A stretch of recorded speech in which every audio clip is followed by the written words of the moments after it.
Can I go? Yes. Hi, thank you, Chair. Welcome. And the members of Thanks the for coming. committee. Thank you. Thank you for allowing me to be here. So I'm here in support of the common sense gun laws proposed by the governor and the attorney general. House Bill 5762, House Bill 5739, House Bill 571. This is going to be a very short testimony, but I really wanted to focus on the piece of legislation banning firearms on school grounds. So one of the things that I've heard repeatedly is how can firearms being on school grounds or concealed weapons being on school grounds prevent a mass shooting? One of the things that we have to remember is that a school is an environment for people to learn. It's a place where students go to be taught, where teachers are there to teach, and it's an environment for us to educate our students. And because that is the purpose of that particular environment, we should make sure that it's a safe haven for our students. So if we're not allowing guns inside prisons or correctional spaces, then we should not allow guns in our schools or within the perimeters of our schools. Many of our kids, particularly in urban communities, face enough adversity outside of the school walls. And for many of them, that is the only safe haven that they have. When they enter that space, we want to make sure that they're not seeing anyone with a gun and their teachers are not carrying it, or one of the administrators or someone or a staff member. It is a place for them to be innovative, to create, to learn, to explore, to test their intellectual curiosity. So we cannot create an environment where it will cause any type of hostility.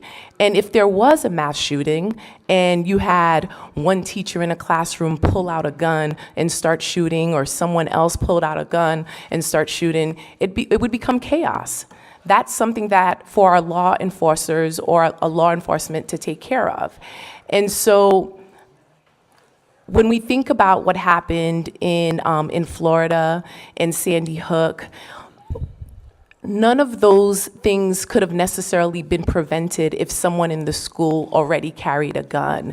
I mean, what came down to these particular situations was the need for more social, emotional support. However, all of these individuals had some sort of connection to these schools and had an ability to access those guns. So the most important thing is to create legislation, stronger sense gun laws, to even prevent these kids from getting access to these guns, or anyone from getting access to guns, to bring them into the schools. But a school is a place to learn. It's supposed to be a safe environment. It's supposed to be an environment that pushes individuals to step out of their comfort zones and to use their intellectual ability, but not a place for students to worry about being shot up, or a place where they'll see anything that could bring that type of reminder to them.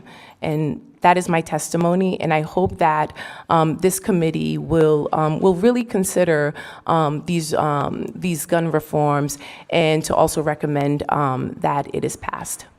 Tom? Actually, more of a comment than a question.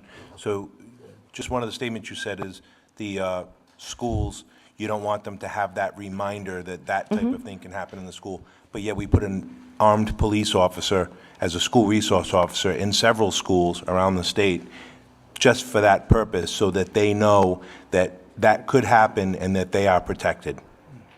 So for me personally, and I've said it vocally, I'm not a big supporter of having any type of guns in our schools. I've advocated how we can utilize our resource officers a little differently, and perhaps not necessarily entering the school or being in certain spaces. The resource officers they have a particular purpose. But if there's any issues, any incidents that happen in the school, it wouldn't be an officer. If it's any disciplinary issue, it would be a dean, an assistant principal that's called, or anything of that nature. So think about the shooting that happened this past fall at Central Heights, right outside of PCTA. In fact, I was there. the video of this young man dying was circulated through social media. I saw it. My kid saw it. My 15-year-old who's at classical saw it. I mean, it was during dismissal. There was an SRO officer there, but the SRO officer could not stop that shooting because the person didn't bring the gun inside the schools. And if we think about, and if we look at the statistics and we see the percentage of guns that are actually entering the schools, it's significantly low. That incident happened outside of the school walls. Absolutely. So it did not happen inside the schools. And students actually have advocated against bringing any types of weapons into the schools because they want it to be an environment of learning and not an environment of chaos or some sort of, Wild Wild West type of shootout. Totally understood, but I just reacted to your comment saying that you don't want to see any, but yet we put the school resource officers in the schools with guns, so it obviously, they see that.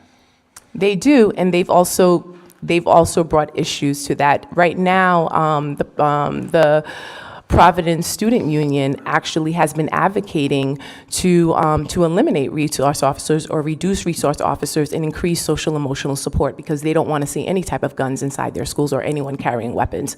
And that is something that I've had conversations with the commissioner, the chief about, as well as our community. Yes, Jim. I have a question. Seeing you brought up PCTA, was there an incident there about 3 weeks ago or a month ago where there was an enormous fight on the third floor where a couple of teachers were injured? Okay, can you expand on that? But there Seeing weren't any guns. So it's one thing There were to, weapons. but there weren't any guns. Then no. There's weapons in every one of the schools. Whether it be a knife, whether it be a bat, whether it be a stick, there's weapons all the time. So this rosary thing that we make up of having a wonderful school thing, it doesn't exist. But the likelihood of someone dying from a bat, a stick, or a knife is far less than someone dying from a bullet. Oh, I taught it. And- Okay, go ahead. And so the incident, unfortunately, there wasn't a gun involved. So that's two different things. When I was in high school, I went to Mount Pleasant High School. I'm a product of our Providence Public Schools. I'm from the urban community. I'm from Southside, Washington Park area. There were fights all the time in our schools. There were fights in our neighborhoods. But you know what? People went home. It's different, though, It's today very than different. it was before. People went home. And so comparing an incident where someone is fighting and the language used that there was a weapon is very different than someone actually bringing in a gun and there's some sort of shootout or there's some sort of someone assumes that someone may carry a gun and then that individual gets nervous if they're not properly trained and takes out their gun because there's an assumption that there's someone with a gun present. I just beg to differ with you. On a bat or a knife can kill you. It can kill you just as fast. So that's all I want to say. Thank you for that. Thank you for that statement. But with a gun, not only can it kill you, but even with a gun, the target might not necessarily be intended. The young man that passed away Not at the target. PCTA, Correct, I know. the person who pulled out that gun just shot. He was targeting someone else. But unfortunately, that young man was shot and killed. In the head. He was 15 years old. My son was 15 at the time, and it was right before his 16th birthday. So I got to see my son turn 16th, but the mother of that young man did not. And I went to his funeral, and I saw that young man in the casket and his mother sitting next to him, the whole time. And in fact, he wrote a letter to his classmates. And we had a small procession, and I just took the time to read that letter. And at the end of the letter, he wrote about choosing his friends wisely and making proper decisions and surrounding himself with the right people. That's the advice that he gave his classmates. So this was a young man who was doing the right thing. So someone had a gun in close proximity to the school Right. with a bullet that wasn't even intended for him, and he died. Can I ask So you one other it's two question? different things. One other question then. How many guns have been found in the Providence schools that you know of? Right now, I don't have that data in front of me.